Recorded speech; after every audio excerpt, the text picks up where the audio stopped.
দাদাই কৈছিলে মই এতিয়া যে মানুহে গানবোৰ শুনি থাকে একো বুজি নাপায় এনেই শুনি থাকে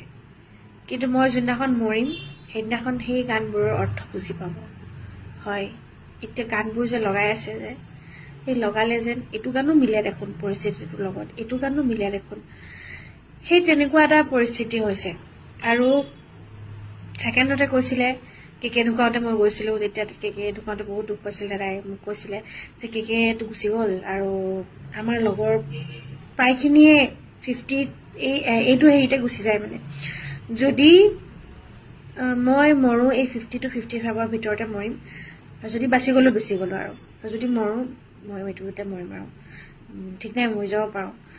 হেই আপুনি কি কথা কয় ভাবিবই নোৱাৰো যোনটো বস্তু মানে দাদাই মুখেদি কৈ দিয়ে মানে আমাৰ কেনেকুৱা লাগি যায় সেইটো টাইমত মানে দাদা প্লিজ এনেকুৱা এইবোৰ কথা ক'ব নাপায় নহয় নক'বচোন আমি ভাবিব মানে মৰি যাম আমি চব মৰি যাম আমি এনেকৈ নক'ব তেতিয়া এনেকৈ কয় তাৰপিছত ক'ব মই কেতিয়াবা দাদাক বহুত বেয়া কমেণ্ট দিয়ে আৰু